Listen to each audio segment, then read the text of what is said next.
사랑하는 여러분, 오늘 여러분께 질문 하나 드리겠습니다. 혹시 이런 생각 해보신 적이 있으십니까?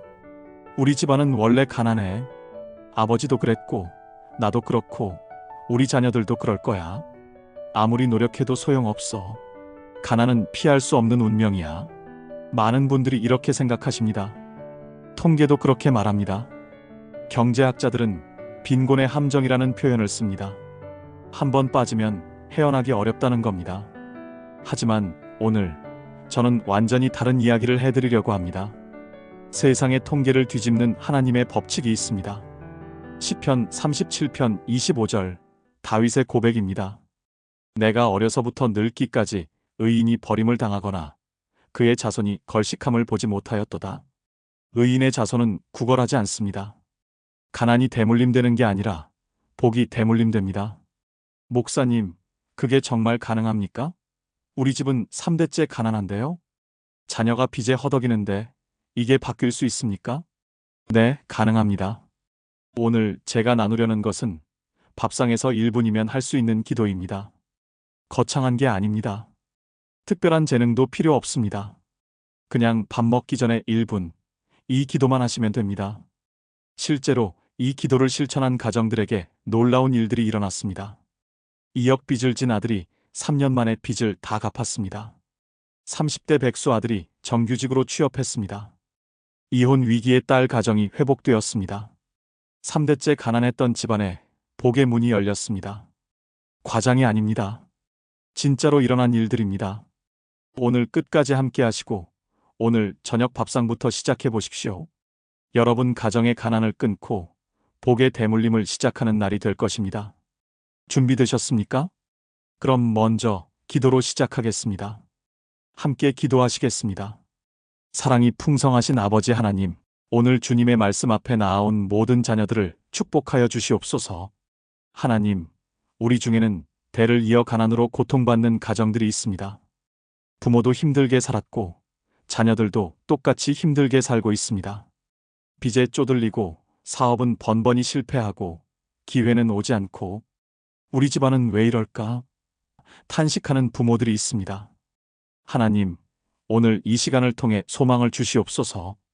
가난의 대물림을 끊을 수 있다는 것, 복의 대물림이 가능하다는 것, 밥상에서의 1분 기도가 가정을 바꿀 수 있다는 것, 이 진리를 깨닫게 하여 주시옵소서. 오늘 이 말씀을 듣는 모든 이들의 가정에 내일부터 새로운 변화가 시작되게 하시고 대를 이어 내려오던 저주의 사슬이 끊어지게 하시며 복의 강물이 흐르기 시작하게 하여 주시옵소서. 말씀을 전하는 이 종을 사용하시고 듣는 모든 이들의 마음을 여시며 성령님께서 친히 역사하여 주시옵소서. 예수님의 이름으로 기도드립니다. 아멘. 본격적으로 시작하기 전에 먼저 이것부터 확인하고 가야 합니다. 가난의 대물림은 세상의 법칙이지 하나님의 법칙이 아닙니다. 세상은 말합니다. 부모가 가난하면 자녀도 가난하다. 통계는 말합니다. 저소득층 자녀의 60% 이상이 저소득층에 머문다. 하지만 하나님은 정반대로 말씀하십니다. 시편 112편 1에서 3절입니다. 할렐루야. 여호와를 경외하며 그의 계명을 크게 즐거워하는 자는 복이 있도다. 그의 후손이 땅에서 강성하며 정직한 자의 후대가 복을 받으리로다. 부와 재물이 그의 집에 있으며 그의 의가 영원히 서리로다. 보십시오. 여호와를 경외하는 자의 후손이 땅에서 강성하다고 했습니다. 정직한 자의 후대가 복을 받는다고 했습니다. 부와 재물이 그의 집에 있다고 했습니다. 이것이 하나님의 약속입니다. 신명기 28장 11에서 12절도 보겠습니다. 여호와께서 내게 주리라고 내 조상들에게 맹세하신 땅에서 내게 복을 주사 내 몸의 소생과 가축의 새끼와 토지의 소산을 많게 하시며 여호와께서 너를 위하여 하늘의 아름다운 보고를 여시사 내 땅의 때를 따라 비를 내리시고 내 손으로 하는 모든 일에 복을 주시리니 내가 많은 민족에게 꾸어줄지라도 너는 꾸지 아니할 것이요 빌려주지 빌리지 않는다고 하셨습니다. 이것이 하나님의 자녀에게 주시는 약속입니다. 출애굽기 20장 6절에는 이런 말씀도 있습니다. 나를 사랑하고 내 계명을 지키는 자에게는 1000대까지 은혜를 베푸느니라. 1000대까지 자녀, 손주, 증손주, 대대손손 은혜를 베푸신다고 하셨습니다. 저주가 대물림되는 게 아니라 은혜가 대물림됩니다. 가난이 유산이 아니라 복이 유산입니다. 그럼 목사님, 왜 우리 집은 계속 가난합니까? 왜 우리 자녀들도 힘듭니까? 좋은 질문입니다. 그것은 우리가 세상의 법칙으로 살았기 때문입니다. 하나님의 법칙을 몰랐거나 알아도 실천하지 않았기 때문입니다. 오늘부터 바꾸시면 됩니다. 오늘부터 하나님의 법칙으로 사시면 됩니다. 그 시작이 바로 밥상 기도입니다. 첫 번째 비밀은 감사입니다. 목사님, 감사요? 없는데 무슨 감사를 합니까? 자녀가 빚더미인데 손주가 취업도 못하는데 무슨 감사가 나옵니까? 그 마음 충분히 이해합니다. 하지만 바로 그때 감사해야 기적이 시작됩니다. 데살로니가전서 5장 18절입니다. 범사에 감사하라. 이것이 그리스도 예수 안에서 너희를 향하신 하나님의 뜻이니라. 범사에 모든 상황에서입니다. 좋을 때만이 아닙니다. 힘들 때도 어려울 때도 없을 때도 감사하라고 하셨습니다. 왜 그럴까요? 감사는 하늘 창고를 여는 열쇠이기 때문입니다. 시편 100편 4절에 이렇게 말씀합니다. 감사함으로 그의 문에 들어가며 찬송함으로 그의 궁정에 들어가서 그에게 감사하며 그의 이름을 송축할지어다. 감사함으로 문에 들어간다고 했습니다. 불평하면 문이 닫히고 감사하면 문이 열립니다. 반대로 불평은 어떻습니까? 이스라엘 백성을 보십시오. 하늘에서 만나가 내려오는 기적을 경험하면서도 불평했습니다. 고기가 없다, 물이 없다, 이집트가 더 좋았다. 결과가 무엇이었습니까? 11일 거리를 40년 동안 헤맸습니다. 불평이 약속의 땅 들어가는 것을 막아버린 겁니다. 여러분 가정의 밥상은 어떻습니까? 에휴, 또 이거야? 맨날 반찬이 똑같네. 다른 집은 잘 사는데 우린 왜 이러니? 이런 말들이 오가고 있지 않습니까? 이런 말이 쌓이면 불평의 영이 그 가정에 자리 잡습니다. 자녀들도 불평을 배웁니다. 불평이 대물림되는 겁니다. 구체적으로 어떻게 감사해야 할까요? 형식적인 감사합니다. 아멘이 아닙니다. 구체적으로 감사하는 겁니다. 하나님, 오늘도 밥을 지을 쌀이 있어서 감사합니다. 가족이 함께 모여 밥을 먹을 수 있어서 감사합니다. 지붕 아래서 따뜻하게 식사할 수 있어서 감사합니다. 없는 것을 보지 말고 있는 것을 보십시오. 부족한 것을 세지 말고 채워진 것을 세십시오. 그러면 감사할 것이 보입니다. 밥상에서 매일 이렇게 시작하십시오. 1분이면 됩니다. 그 1분의 감사가 하늘 문을 여는 열쇠가 됩니다. 두 번째 비밀은 축복 선포입니다. 여러분, 요즘 자녀에게 어떤 말을 하고 계십니까? 한번 솔직하게 생각해 보십시오. 너는 도대체 왜 그 모양이니? 그러니까 내 인생이 그렇지. 우리 집안은 원래 안 돼. 혹시 이런 말들을 하고 계시지 않습니까? 답답해서 나오는 말인 거 압니다. 속이 터져서 하는 말인 거 압니다. 하지만 이 말들이 자녀를 살리는 게 아니라 죽이고 있을 수 있습니다. 잠언 18장 21절입니다. 죽고 사는 것이 혀의 힘에 달렸나니 혀를 쓰기 좋아하는 자는 혀의 열매를 먹으리라. 말이 사람을 살리기도 하고 죽이기도 한다는 겁니다. 특히 부모의 말은 자녀에게 막강한 영향을 미칩니다. 부모는 자녀가 태어나서 처음 만나는 권위입니다. 부모의 말은 자녀의 무의식 깊이 새겨집니다. 넌 안 되라는 말을 듣고 자란 자녀는 스스로도 그렇게 믿습니다. 좋은 기회가 와도 나는 안 될 거야 하고 포기해버립니다. 부모가 심어놓은 부정적인 자아상이 발목을 잡는 겁니다. 그럼 어떻게 해야 합니까? 축복을 선포해야 합니다. 민수기 6장 24에서 26절, 하나님이 제사장들에게 직접 가르쳐 주신 축복문입니다. 여호와는 내게 복을 주시고 너를 지키시기를 원하며 여호와는 그의 얼굴을 내게 비추사 은혜 베푸시기를 원하며 여호와는 그의 얼굴을 내게로 향하여 드사평강 주시기를 원하노라. 그리고 27절에 놀라운 약속이 있습니다. 그들은 이같이 내 이름으로 이스라엘 자손에게 축복할지니 내가 그들에게 복을 주리라. 축복을 선포하면 하나님이 직접 이루어 주신다는 겁니다. 사람이 입으로 축복하면 하나님이 그것을 현실로 만들어 주십니다. 우리도 제사장입니다. 베드로전서 2장 9절에 분명히 왕 같은 제사장이라고 했습니다. 우리가 자녀를 축복하면 하나님이 그 축복을 이루어 주십니다. 반대로 저주의 말을 하면 어떻게 되겠습니까? 넌 평생 못 살 거야. 누굴 닮아서 그렇게 돈 복이 없니? 이런 말들이 자녀에게 저주의 씨앗을 심는 것입니다. 가난의 대물림에는 이 말의 대물림도 포함됩니다. 부모에게 부정적인 말을 듣고 자란 사람이 또 자녀에게 그런 말을 합니다. 저주가 대를 이어 전해지는 겁니다. 오늘부터 바꾸십시오. 잔소리 대신 축복을 선포하십시오. 밥상에서 이렇게 기도하십시오. 하나님, 우리 아들, 딸을 축복합니다. 여호와는 그에게 복을 주시고 지켜주소서. 가는 곳마다 형통하게 하시고 빚의 멍에에서 자유롭게 하소서. 1분이면 됩니다. 자녀가 멀리 살아도 괜찮습니다. 밥상에서 이름을 부르며 축복하십시오. 부모의 입에서 나온 축복을 하나님이 이루어 주실 것입니다. 세 번째 비밀은 영적 사슬을 끊는 것입니다. 혹시 이런 경험 있으십니까? 열심히 사는데 돈이 안 모입니다. 아끼고 절약하는데 늘 쪼들립니다. 될 것 같은 일이 마지막 순간에 무산됩니다. 돈이 들어오면 꼭 무슨 일이 생겨서 나갑니다. 보너스 받으면 차가 고장나고 조금 모이면 누가 아파서 병원비로 빠집니다. 구멍난 독에 물 붓는 것 같습니다. 그리고 가만 보면 나만 그런 게 아닙니다. 부모님도 그랬고 형제들도 비슷하고 삼촌네도 어렵습니다. 집안 전체가 같은 패턴입니다.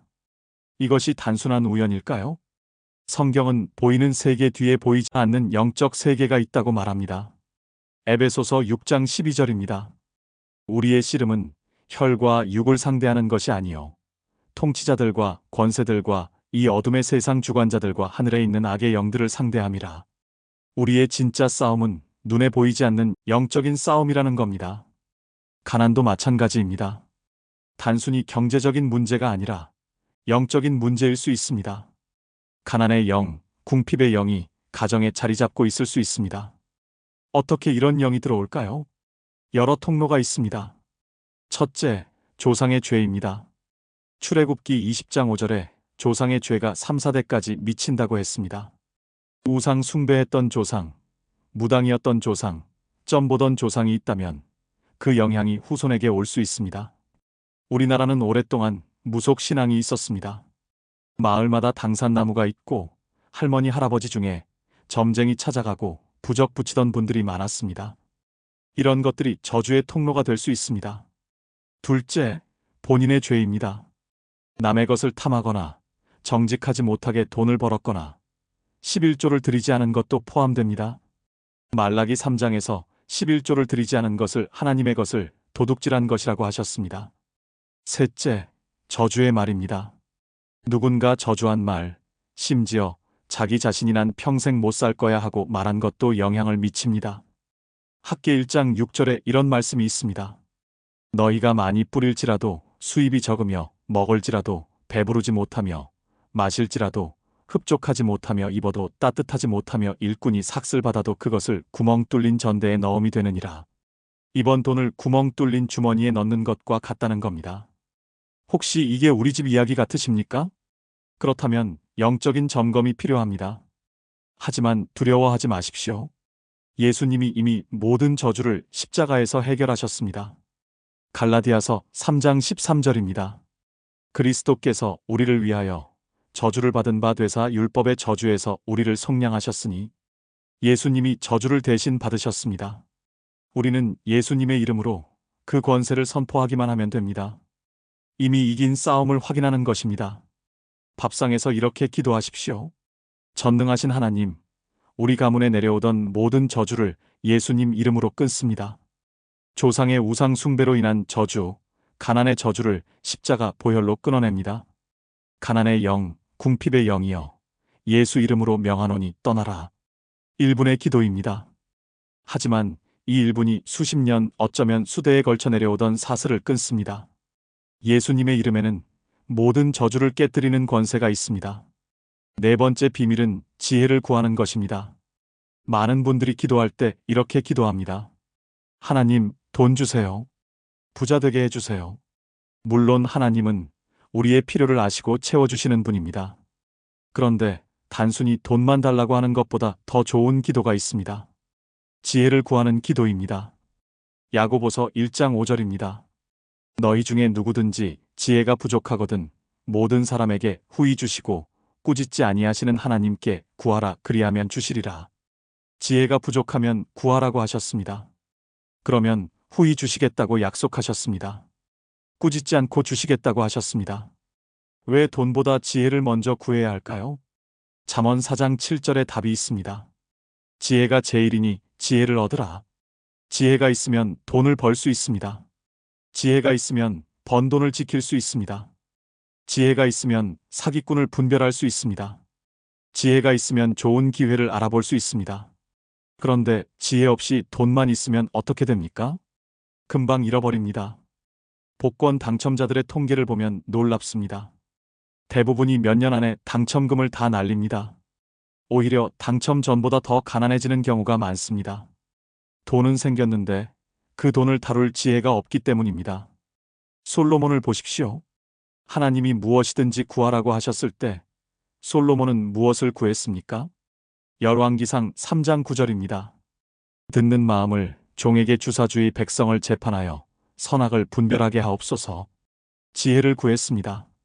돈도 권력도 장수도 아니고 지혜를 구했습니다. 그러자 하나님이 뭐라고 하셨습니까? 열왕기상 3장 13절입니다. 내가 구하지 아니한 것 곧 부와 영광도 내게 주노니. 지혜를 구하니까 구하지 않은 재물까지 덤으로 주셨습니다. 이것이 하나님의 방식입니다. 지혜를 구하면 재물은 따라옵니다. 그러나 재물만 구하면 지혜도 재물도 놓칠 수 있습니다. 밥상에서 이렇게 기도하십시오. 하나님, 지혜를 주세요. 재물을 어떻게 관리해야 하는지 알게 해주세요. 좋은 기회와 나쁜 기회를 분별하게 해주세요. 사기꾼을 피하게 해주세요. 우리 자녀에게도 지혜를 부어주세요. 1분입니다. 지혜를 구하면 하나님이 후히 주신다고 약속하셨습니다. 솔로몬처럼 지혜를 구하면 재물은 덤으로 따라옵니다. 서울 강서구에 사시는 강은희 권사님 63세. 이분의 이야기를 나눠드리겠습니다. 강 권사님 댁은 4대째 가난했습니다. 증조 할아버지가 마을에서 유명한 무당이었다고 합니다. 할아버지는 도박으로 전 재산을 날렸고 아버지는 사업마다 실패했습니다. 강 권사님 본인도 남편과 사별 후 혼자 2자녀를 키우며 평생 가난하게 사셨습니다. 그런데 자녀들도 똑같았습니다. 큰아들은 사업 부도로 3억 빚, 딸은 남편이 사기를 당해 빚더미. 강 권사님은 무릎 꿇고 울며 기도했습니다. 하나님, 왜 우리 집안은 대대로 이럽니까? 그러던 중 교회 새벽 기도회에서 설교를 듣게 됐습니다. 가난의 대물림을 끊는 밥상 기도에 대한 설교였습니다. 그날부터 강 권사님은 매일 밥상에서 기도하기 시작했습니다. 혼자 밥을 먹을 때도 자녀들과 떨어져 있어도 매일 빠지지 않고 기도했습니다. 하나님, 우리 가문의 가난의 저주를 예수님 이름으로 끊습니다. 조상의 우상 숭배 죄를 회개합니다. 우리 자녀들을 축복합니다. 빚에서 자유롭게 하소서. 처음 3개월은 아무 변화가 없었습니다. 아들은 여전히 빚 독촉에 시달렸고 딸은 남편과 다투기만 했습니다. 그래도 강 권사님은 포기하지 않았습니다. 매일 밥상에서 1분씩 꾸준히 기도했습니다. 4개월째 되던 어느 날 아들에게서 전화가 왔습니다. 엄마, 이상한 일이 생겼어요. 5년 전에 거래하던 분이 갑자기 연락이 왔어요. 제 성실함을 믿으니까 다시 거래하자고 하시면서 선금으로 5천만 원을 주셨어요. 강 권사님은 눈물을 흘렸습니다. 그것이 시작이었습니다. 6개월째 딸 남편이 오랫동안 받지 못했던 퇴직금을 일시에 받게 됐습니다. 사기당한 돈은 못 찾았지만 생각지도 못한 곳에서 돈이 들어온 겁니다. 8개월째 아들의 사업에 투자자가 나타났습니다. 젊은 사람이 이렇게 성실하게 하는 걸 보니 한번 밀어주고 싶다며 손을 내밀었습니다. 1년이 지났을 때 아들은 빚의 절반을 갚았습니다. 2년이 지났을 때 딸 남편이 새로운 직장에 안정적으로 정착했습니다. 3년이 지난 지금 아들은 빚을 완전히 갚고 저축도 시작했습니다. 딸 가정도 안정을 찾았고 둘째 아이를 임신했습니다. 강 권사님이 간증하셨습니다. 목사님, 4대째 내려오던 가난이 끊어졌습니다. 밥상에서의 1분 기도가 우리 집을 살렸어요. 조상의 죄를 회개하고 영적 저주를 끊고 자녀들을 축복하니까 하나님이 정말 일하셨어요. 이제 우리 손주들은 복 속에서 자랄 겁니다. 가난이 아니라 복이 대물림 될 겁니다. 지금 강 권사님은 교회에서 같은 고민을 하는 분들을 만나면 이 기도를 가르쳐 주고 계십니다. 포기하지 마세요. 당장 변화가 안 보여도 하나님이 일하고 계세요. 밥상에서 1분, 매일 꾸준히 하세요. 반드시 변화가 옵니다. 5번째 비밀은 나눔입니다. 이 마지막 비밀이 어쩌면 가장 중요할 수 있습니다. 그리고 가장 실천하기 어려울 수도 있습니다. 왜냐하면 세상의 상식과 정반대이기 때문입니다. 세상은 이렇게 말합니다. 가진 걸 지켜야 부자가 된다. 남 주면 내가 손해다. 없는 사람이 무슨 나눔이야. 그런데 하나님은 정반대로 말씀하십니다. 누가복음 6장 38절입니다. 주라 그리하면 너희에게 줄 것이니 곧 후이 되어 누르고 흔들어 넘치도록 하여 너희에게 안겨주리라. 주라고 하셨습니다. 주면 받는다고 하셨습니다. 그냥 받는 게 아니라 후이 되어 누르고 흔들어 넘치도록 받는다고 하셨습니다. 잠언 11장 24절도 보십시오. 흩어 구제하여도 더욱 부하게 되는 일이 있나니 과도히 아껴도 가난하게 될 뿐이니라. 흩어도 부해지고 아껴도 가난해진다고 하셨습니다. 완전히 상식 밖의 말씀입니다. 세상 경제학으로는 이해가 안 됩니다. 그런데 이것이 하나님 나라의 경제 원리입니다. 왜 그럴까요? 나눔은 씨앗을 뿌리는 것이기 때문입니다. 고린도후서 9장 6절입니다. 이것이 곧 적게 심는 자는 적게 거두고 많이 심는 자는 많이 거둔다 하는 말이로다. 씨앗을 뿌리면 열매를 거둡니다. 씨앗을 안 뿌리면 거둘 것이 없습니다. 농부가 씨앗을 아깝다고 안 뿌리면 어떻게 되겠습니까? 가을에 거둘 것이 없습니다. 씨앗을 많이 뿌린 농부가 많이 거둡니다. 돈도 마찬가지입니다. 움켜쥐고 있으면 그냥 그 돈입니다. 그러나 나누면 씨앗이 됩니다. 씨앗은 땅에 떨어지면 죽는 것 같지만 열매를 맺습니다. 목사님, 저는 진짜 없는데요. 나눌 여유가 없는데요. 그 마음 충분히 이해합니다. 없는 사람이 어떻게 나눕니까? 그런데 작은 것부터 시작하면 됩니다. 대단한 것이 아니어도 됩니다. 반찬 만들 때 조금 더 만들어서 옆집 어르신께 가져다 드리는 것도 나눔입니다. 교회에서 어려운 성도 위해 1,000원이라도 헌금하는 것도 나눔입니다. 손주에게 1,000원짜리 용돈 주는 것도 나눔입니다. 시간을 내어 아픈 이웃을 신방하는 것도 나눔입니다. 크기가 중요한 게 아닙니다. 나누는 마음이 중요합니다. 작은 씨앗도 심으면 자라서 열매를 맺습니다. 사렙다 과부 이야기를 아시죠? 열왕기상 17장에 나오는 이야기입니다. 극심한 가뭄이 들었습니다. 이 과부는 마지막 남은 밀가루로 빵을 만들어 아들과 먹고 죽으려고 했습니다. 정말 마지막 한 끼였습니다. 그때 엘리야 선지자가 왔습니다. 먼저 나를 위해 작은 떡을 만들어 내게 가져오라. 상식적으로 이게 말이 됩니까? 마지막 밀가루인데 왜 남을 먼저 먹이라고 합니까?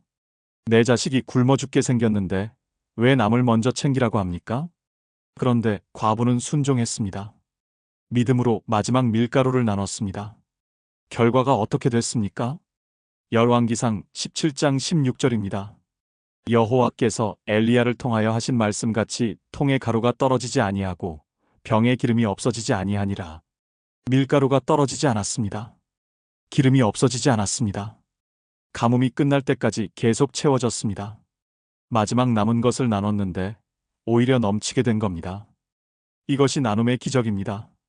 이것이 하나님 나라의 경제 원리입니다. 움켜주면 그것뿐이지만 나누면 기적이 일어납니다. 밥상에서 이렇게 기도하십시오. 하나님, 나눔의 마음을 주세요. 움켜쥐는 손을 펴게 해주세요. 작은 것이라도 나누게 해주세요. 이 나눔이 씨앗이 되어 열매 맺게 해주세요. 1분의 기도입니다. 기도하고 작은 나눔부터 시작하십시오. 반찬 하나, 1,000원 하나, 따뜻한 말 한마디도 괜찮습니다. 씨앗은 크기가 중요한 게 아닙니다. 심느냐 안 심느냐가 중요합니다. 심으면 거두고 안 심으면 거둘 게 없습니다. 이제 지금까지 나눈 5가지 비밀을 하나로 묶은 통합 기도문을 드리겠습니다. 매일 밥상에서 이 기도를 하시면 됩니다. 아침, 점심, 저녁 중 한 끼만 해도 됩니다. 3끼 다 하시면 더 좋습니다. 처음에는 기도문을 보고 따라 하시고 익숙해지면 자기 말로 바꿔서 하셔도 됩니다. 중요한 건 형식이 아니라 마음입니다. 진심을 담아 기도하시면 하나님이 들으십니다. 밥상 통합 기도문.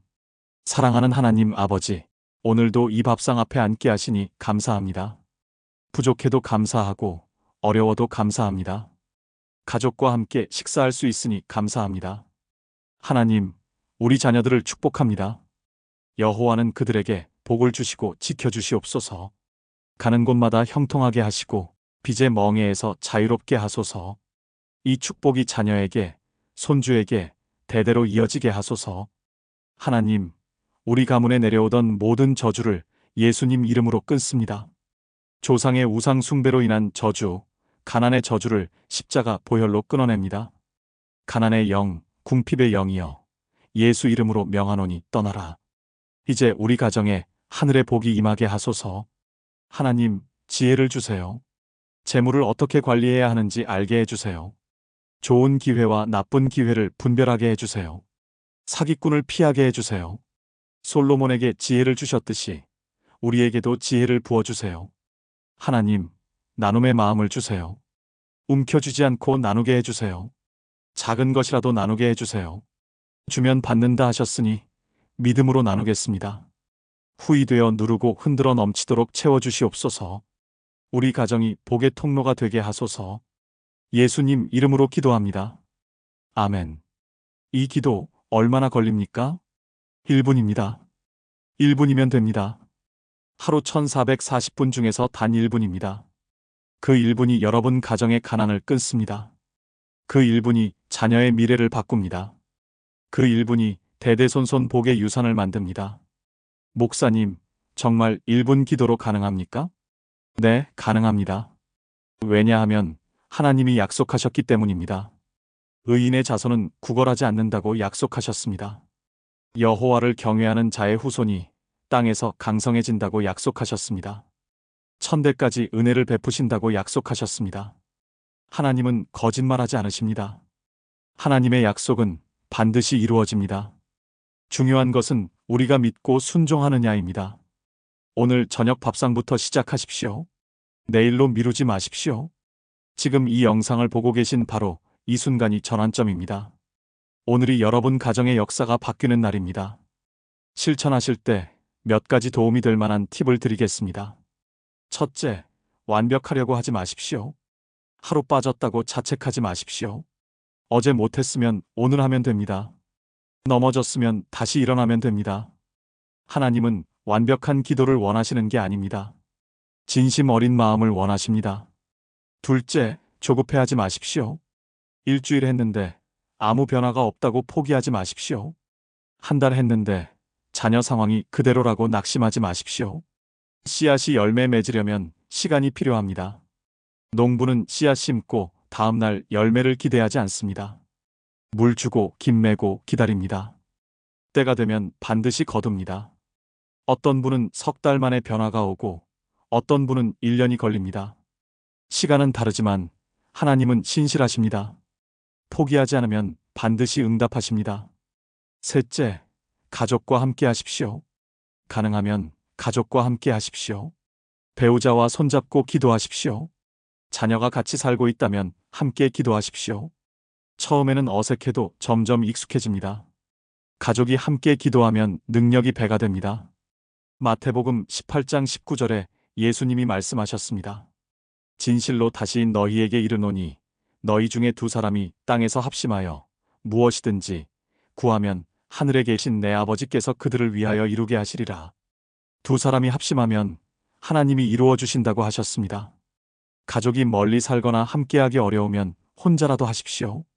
자녀 이름을 부르며 기도하면 멀리 있어도 효과가 있습니다. 기도는 거리의 제한을 받지 않습니다. 넷째, 기도와 함께 행동하십시오. 감사하기로 했으면 불평을 멈추십시오.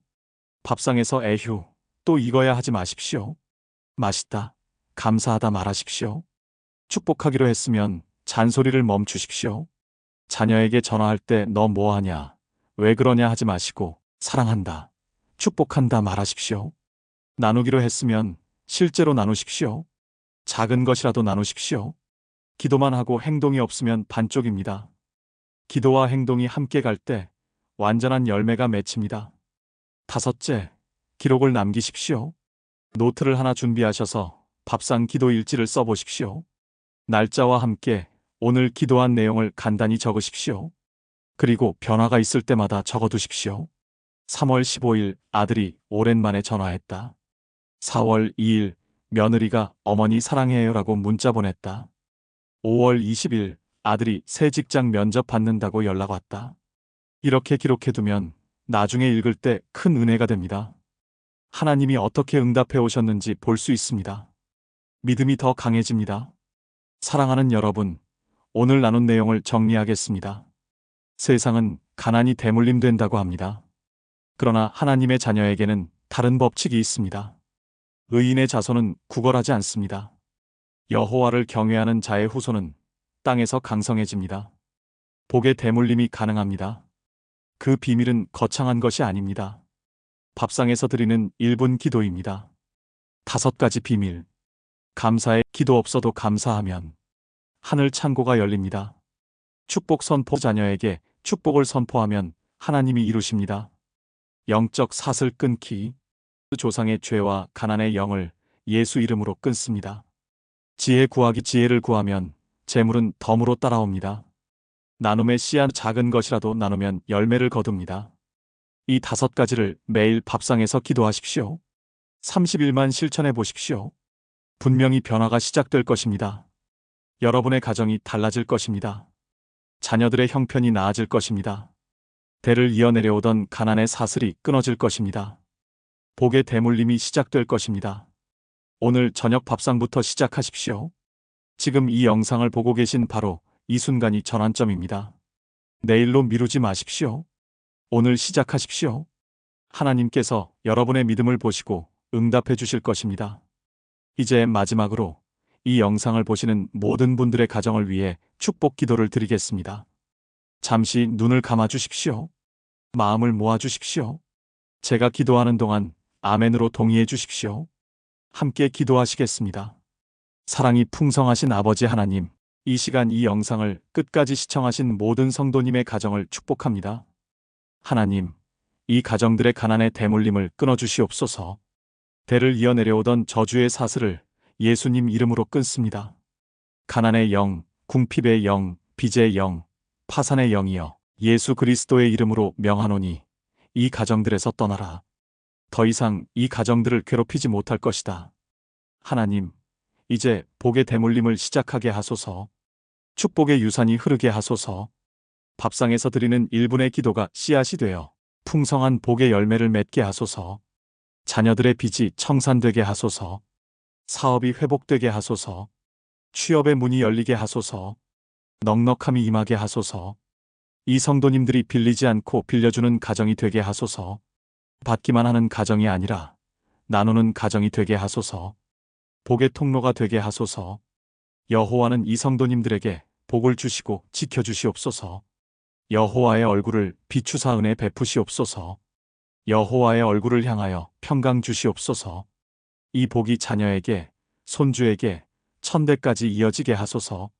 시편 37편 25절 말씀대로 의인의 자손이 버림받지 않게 하시고 걸식하지 않게 하소서. 시편 112편 말씀대로 이 성도님들의 후손이 땅에서 강성하게 하시고 부와 재물이 그 집에 있게 하소서. 신명기 28장 말씀대로 많은 민족에게 꾸어줄지라도 이 성도님들은 꾸지 않게 하소서. 오늘부터 시작되는 1분 밥상 기도가 이 가정들의 역사를 완전히 바꾸는 전환점이 되게 하소서. 30일 후, 1년 후, 3년 후 놀라운 간증이 터져나오게 하소서. 우리 집이 달라졌습니다. 자녀가 변했습니다. 빚에서 자유로워졌습니다. 가난의 사슬이 끊어졌습니다. 이런 간증들이 넘쳐나게 하소서. 하나님, 오늘 이 영상을 보신 모든 분들에게 약속합니다. 포기하지 않고 꾸준히 기도하면 반드시 응답하여 주시옵소서. 하나님의 약속은 신실하시니 의인의 자손은 결코 버림받지 않을 것입니다. 가난의 대물림은 끝나고 복의 대물림이 시작될 것입니다. 이 모든 것을 우리를 사랑하시고 십자가에서 모든 저주를 대신 받으신 예수 그리스도의 이름으로 축복하며 기도합니다. 아멘. 사랑하는 여러분, 이제 축복받으셨습니다. 이제 가셔서 실천하시면 됩니다. 오늘 저녁 밥상부터 시작하십시오. 아는 것과 행하는 것은 다릅니다. 야고보서 1장 22절입니다. 너희는 말씀을 행하는 자가 되고 듣기만 하여 자신을 속이는 자가 되지 말라. 듣기만 하고 행하지 않으면 자신을 속이는 것이라고 했습니다. 오늘 이 영상을 보고 좋은 말씀이네 하고 끝내면 아무것도 변하지 않습니다. 나중에 해야지 하면 나중은 영원히 오지 않습니다. 오늘 시작해야 합니다. 지금 결심해야 합니다. 오늘 이 영상이 은혜가 되셨다면 주변에 어려운 분들과 나눠주십시오. 자녀 걱정에 잠 못 이루는 분들이 많습니다. 가난 때문에 눈물 흘리는 분들이 많습니다. 이 영상이 그분들에게 희망이 될 수 있습니다. 카카오톡으로 공유해 주시고 가족 단톡방에 올려주십시오. 좋아요와 구독은 이런 영상을 더 만드는데 큰 힘이 됩니다. 아직 구독 안 하신 분들은 구독 버튼 눌러주시고 알림 설정까지 해주시면 감사하겠습니다. 댓글로 기도 제목을 남겨주시면 저도 함께 기도하겠습니다. 우리 집안의 가난을 끊어주세요. 우리 자녀에게 복을 주세요. 우리 가정이 변화되게 해주세요. 이런 기도 제목을 남겨주시면 마음 모아 함께 기도하겠습니다. 댓글창이 기도 모임이 되면 좋겠습니다. 함께 기도하면 더 강력한 힘이 있습니다. 그리고 한 달 후, 석 달 후, 1년 후 변화가 있으시면 꼭 간증을 남겨주십시오. 1분 밥상 기도 시작한 지 3개월 됐는데 아들이 취직했습니다. 6개월 기도했더니 딸의 빚이 절반이나 갚아졌습니다. 이런 간증들이 다른 분들에게 큰 힘이 됩니다. 여러분의 간증이 누군가에게는 포기하지 않을 용기가 됩니다. 다시 한번 여러분의 가정을 축복합니다. 여호와는 여러분께 복을 주시고 지켜주실 것입니다. 여호와의 얼굴을 비추사 은혜 베푸실 것입니다. 여호와의 얼굴을 향하여 평강 주실 것입니다. 이 복이 자녀에게, 손주에게 대대손손 이어지기를 축원합니다. 하나님의 크신 은혜가 여러분의 가정에 넘치기를 축복합니다. 오늘 저녁 밥상부터 시작하십시오. 1분이면 됩니다. 그 1분이 여러분 가정의 역사를 바꿀 것입니다. 감사합니다. 샬롬.